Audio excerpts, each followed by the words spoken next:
Today I'm speaking with Dr. Alan Thomas, who is a visiting fellow at the Open University, and he spoke at the recent Inform seminar on immortality.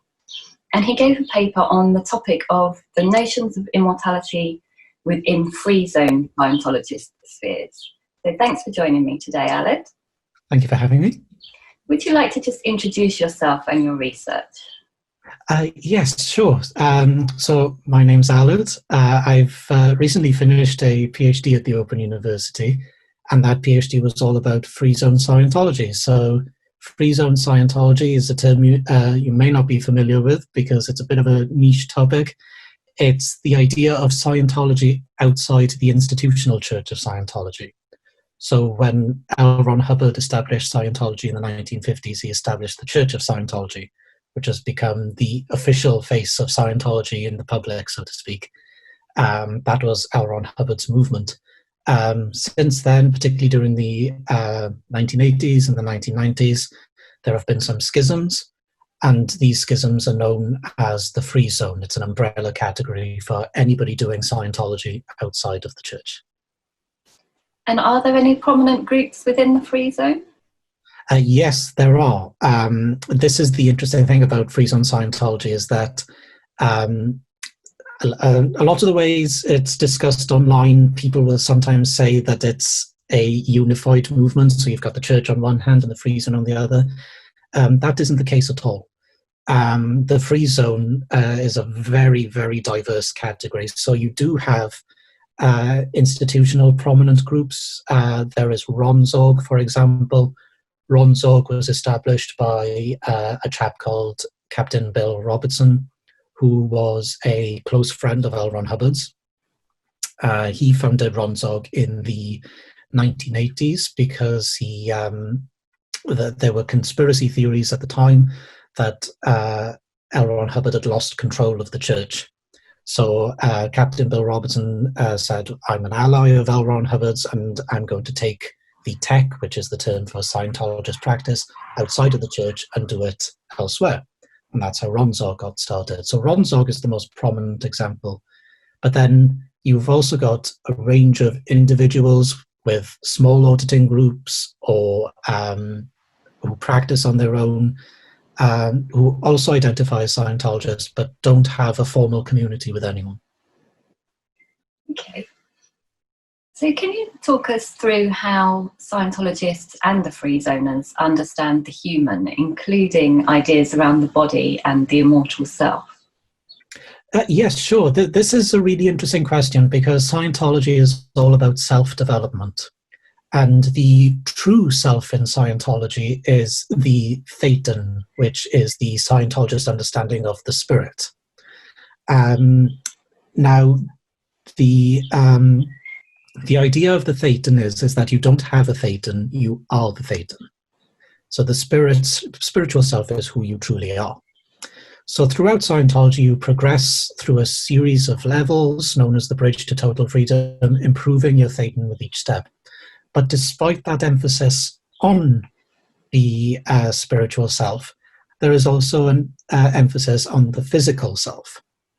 So a large part of a Scientology auditing session, which is similar to, it's a really simple way of summing it up, would be a Scientologist form of counseling.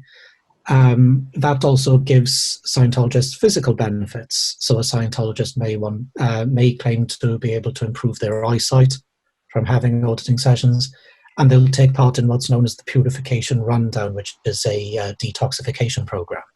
So despite the fact that it's all about the development of the spirit, there is this focus on caring for the body. And to answer the question about immortality, the Thetan is immortal. And Thetan has lived for millennia and will continue to do so. So the physical body in Scientology is, L. Ron Hubbard described it as an animated vegetable. The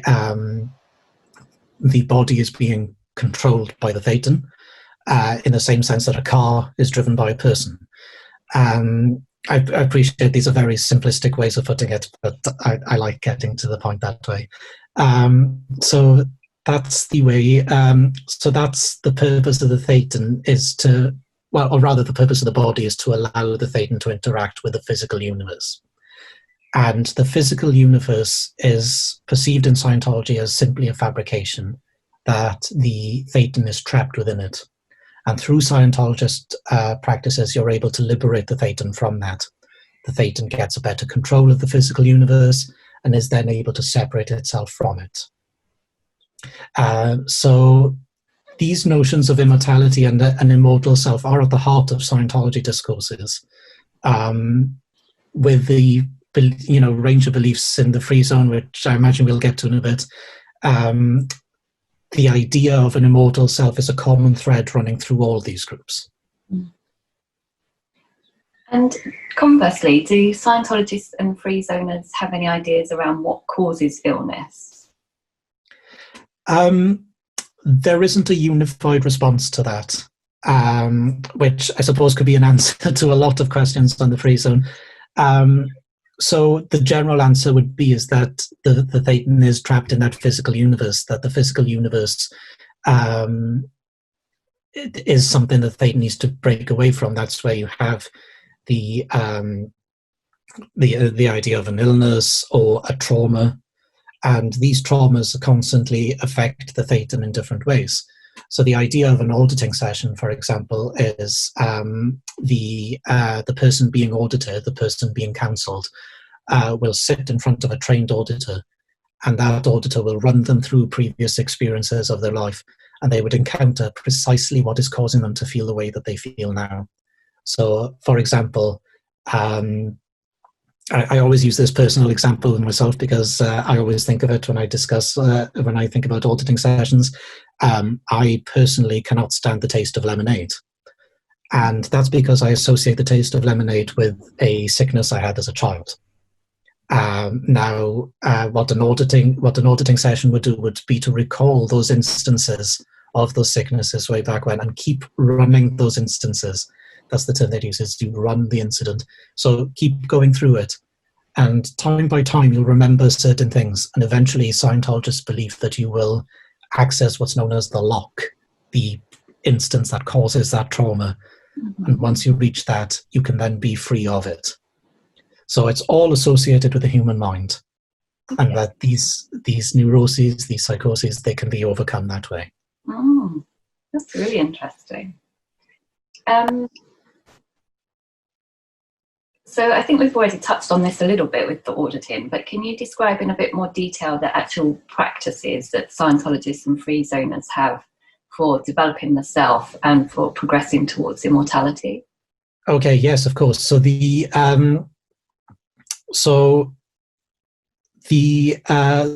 main focus of Scientology is progressing what's known as the bridge to total freedom. It's a hierarchical list, essentially, that you start from the bottom and you work your way up.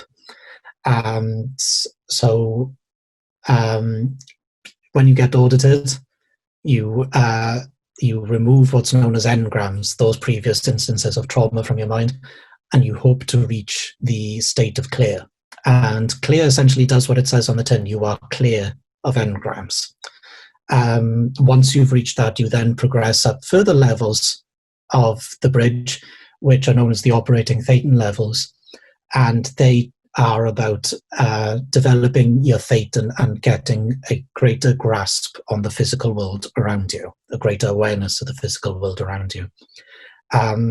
So this is where the contrast between the church and the free zone becomes particularly interesting, because the Church of Scientology can be best summed up as a hierarchical, vertical, top-down institution where, and this stems from the fact that it was established by the founder, L. Ron Hubbard.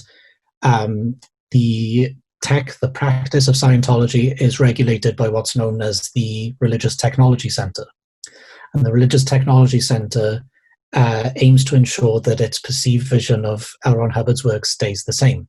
So you've got the Religious Technology Center at the top, and at the bottom are the Scientologists receiving auditing as per the Religious Technology Center, as per L. Ron Hubbard. So they are all progressing up the same bridge, using the same materials and the same methods. And church members will tell you that this is because they believe that L. Ron Hubbard has a workable method, that it's there's no need to deviate from the norm because this system works. Now, in the free zone, there's almost an element of anything goes.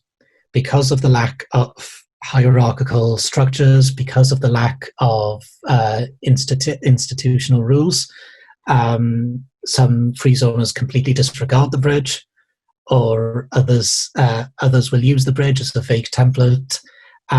So for them, developing the immortal self, it can involve a range of things. So sometimes it isn't even necessarily about progressing on the bridge. It's simply about accessing events in a previous life, for example. So events in a previous life that has caused trauma that you are experiencing now.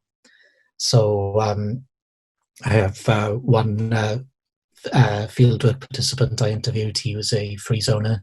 He said he was counselling someone who wanted to, he was, I believe he was a firefighter, and he wanted to play the violin. And, or rather, he did play the violin, but he wanted to be better. Mm. And he was being held back, according to this auditor, he was being held back by experiences in a previous life, which was affecting his confidence. So they honed in on his previous life. They discussed. So by recalling these events, he claimed that, okay, I'm accessing events now that I've never been in before. They have to be a previous life. And addressing those helped him in the present. So this immortal self, it isn't simply about moving forward and having an afterlife or what happens in the future. What happens in the past is just as important in Scientology, because it's about rectifying the past that lets you move forward. I see.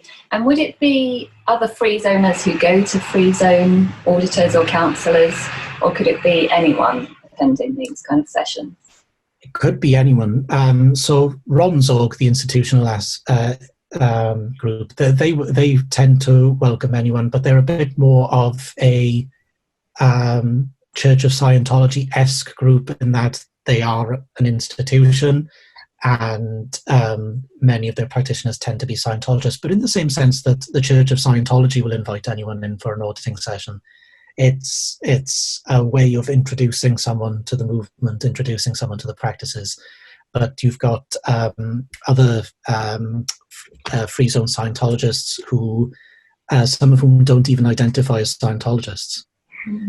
So I'll rephrase that. You've got some people using L. Ron Hubbard's practices who do not identify as Scientologists. So if they don't identify as Scientologists, they certainly don't mind if the people they're auditing don't identify. So I've spoken to some spiritual counselors, for example. That's what they call themselves. They say, I'm not a Scientologist. I don't believe in many of L. Ron Hubbard's theories, L. Ron Hubbard's works, but some of his practices I find very beneficial. And I'll use the auditing session with a different name and without the e-meter, which is a technological device that Scientologists use. But I will still use some of L. Ron Hubbard's ideas and theories in my own work. So one person I interviewed spoke about how he speaks to spirits, and he helps spirits find peace. So moving those, these spirits, he says, tend to cluster around physical beings, tend to cluster around a person. So the idea is that one person should have one spirit controlling them. He doesn't use the word Thetan. And but he says that they have many spirits affecting them in their decisions. So when he'll have someone sat in front of him, he says he'll speak to the spirits that surround them as well. And he'll say, well, why are you following this person around? Why don't you go to the beach? Why don't you go and visit somewhere? There's lots of nice places in the world. And the idea is, I'm very sorry, I'm trying to avoid my cat getting into the shot. So he'll try and get the spirits to leave the person. And then that's beneficial for both the person and the spirits. And this is fascinating because it has parallels with my work on spiritualism. But where does he think these spirits are coming from? Are they deceased people, or are they other persons? Yeah, now that's a very interesting question, because the responses I got on questions like that are quite vague.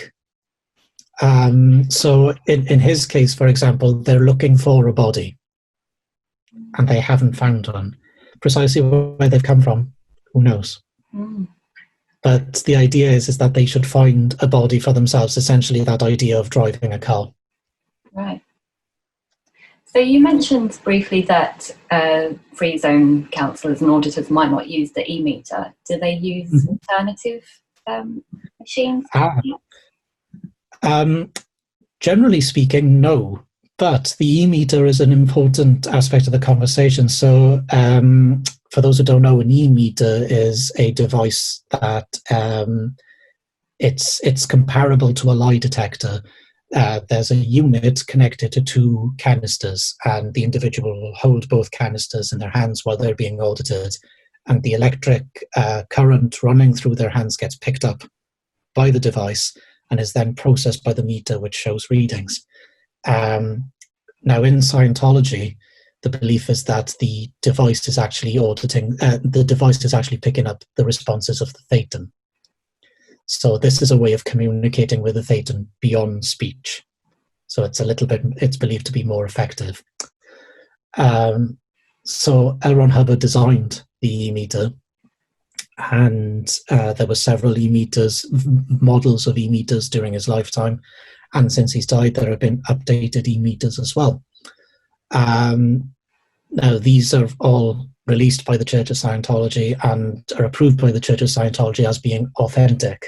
There's a great discourse of authenticity when it comes to L. Ron Hubbard's work. And the reason these are authentic is that even the newer ones, were made according to plans Hubbard created while he was alive. But in the free zone, people have just started making their own e-meters. And these tend to not quite look as lavish as the Church of Scientology ones do. The Church of Scientology ones are very sleek, very modern. Some of these have quite a homemade 1960s Star Trek kind of feel to them. And people are creating e-meters with specifications that they just find really interesting or that they find really useful. So they would be completely different to what L. Ron Hubbard had in mind.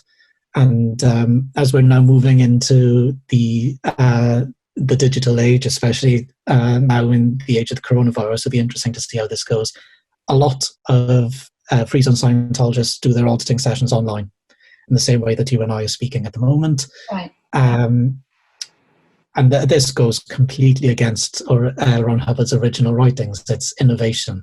It's new ways of doing Scientology, which creates a conversation about heresy in Scientology, really, that if somebody is straying from the work of L. Ron Hubbard. And what people are doing here is fascinating. So some people have created a digital e-meter program. So it's like an app that exists on your computer. And you'll have the e-meter dials and responses and so on your screen. And as the person responds with answers to the questions, it'll react. Now, of course, this is a huge contrast to L. Ron Hubbard's e-meter, because the whole point is that you're holding it in your hands and it's picking up what's happening in your hands. That isn't the case here. Mm-hmm. There's a belief that the e-meter can cut across that. So a good example is someone I interviewed has an e-meter with him. So it's not one built into the computer, but he'll have the e-meter with him and someone will be sat on the other end. But the auditor will hold the e-meter cans, which is very unorthodox. And as that person responds, the readings, he claims that readings would happen on his e-meter. Now, what the church would say is, of course, that's picking up his response. That's not picking up the response of the person he's auditing. So it's this really interesting conversation about what Scientology is and how Scientology should be practiced.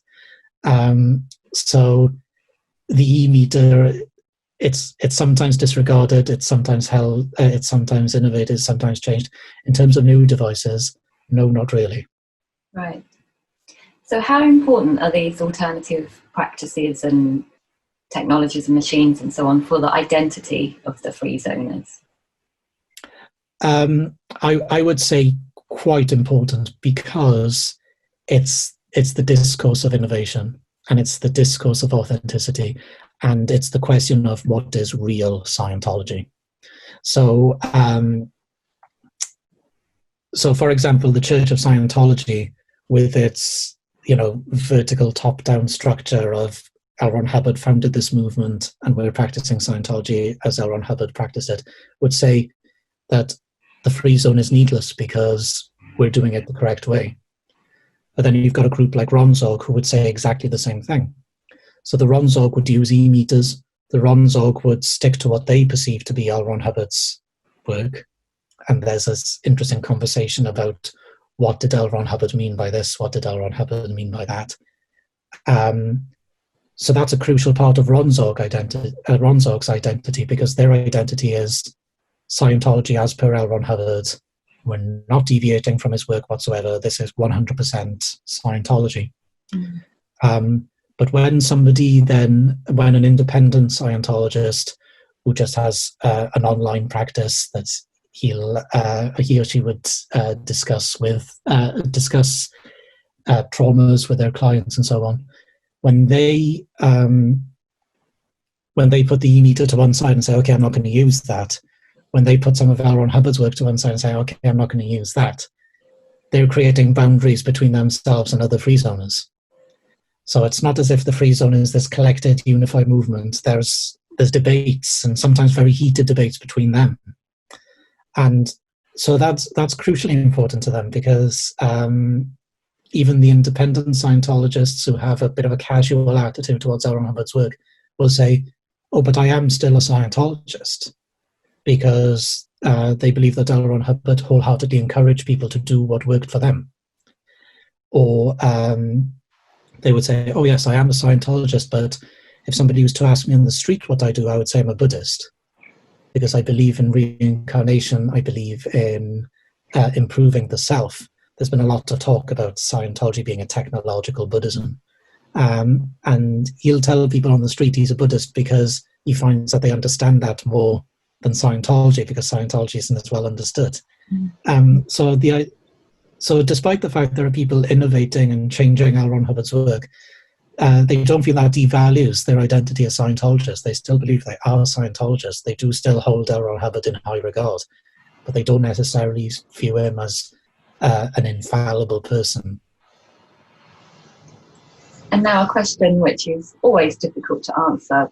Did you get any sense of how many independent or free zone Scientologists there were? Oh, I could not possibly answer that, I'm afraid. I would really love to be able to. And if someone with a more mathematical skill than I would like to take on such a project, I'd be really interested to see how it goes. It's very difficult to compile for a number of reasons. And the first one being is, what do you categorize as a FreeZone Scientologist? So all the things we've just spoken about, the spiritual counselor, for example, I had fascinating conversations with him, but he would say he's not a Scientologist, but I still found him valuable to discuss in my work and to speak to about his, because he used to be a Scientologist, his experiences of what he learned from Scientology, because that was impacting what he does now. There are spiritual counselors out there who used to be Scientologists who are now doing spiritual counseling with elements of Scientology in it, and that's really important to consider. But are they Scientologists? That's a question for discussion. And because of the nature of independent Scientology, one person sat on Zoom or on Skype auditing someone, advertising their services on Reddit or on Twitter. How do you track all those people? So that's very difficult to figure out. So the short answer is no, I've got no idea. There are reports that numbers of free zoners are growing, and you can see that from the fact that Ronzog is growing in popularity. So they're training more auditors each year, and they say they're having more practitioners each year. I can't necessarily say whether independent Scientologists are necessarily growing at the moment, because it could simply be a case that they're making good use of the internet now, and their voice is being heard more. The internet is crucial to the growth of FreeZone Scientology, because it's how they advertise themselves, it's how they have a platform. They don't have the financial resources that the Church of Scientology do, for example. So the Church of Scientology are able to invest in adverts, promotional materials, and build their orgs, their institutional buildings, and so on. One person who audits on Skype isn't going to be able to afford something like that. So the growth of the internet has given them a platform. So it's difficult to say whether they are increasing a number or they're simply making their presence more well known. Mm. So is this something that you're going to continue to research? I would like to return to it at some point. I'm currently transitioning into a new area. I'm interested in something quite different. I'm interested in protests and austerity measures in Britain. But what I'm particularly interested when it comes to protests is that religiosity is at the heart of these groups. There are activist groups that are explicitly religious and who position their religious views in their protest, in their activism, and particularly in relation to the rising use of food banks in the UK. So I'm really interested in those conversations, and that's something I'm hoping to pursue in the next few years. But I have no doubt I'll return to the topic of Scientology because it does always interest me, and I do always enjoy speaking about it. I've met fascinating people, and I would like to continue that at some point. But I don't like to look too far into the future. Try and get the work that I need to do done now. Absolutely. But what publications have you got on Scientology for people who want to read further? Okay. So my big one, I have a book out next year on FreeZone Scientology. So if you're interested in any of the stuff that I've discussed now, that'll all be in there. And a wider analysis of what the Free Zone is, how the Free Zone operates. I also have a chapter on the Scientologist notions of belonging that I co-authored with Stephen Gregg at the University of Wolverhampton. That is in the Insider-Outsider debate, which is published on Equinox. That's available now. And there we are contrasting notions of Church of Scientology members and Free Zone members. Who is a Scientologist, who isn't a Scientologist, are some of the conversations we've been having now. So yeah, look out for those. That's great. Thank you very much for speaking with me today, Aled. Thank you. Thanks for having me.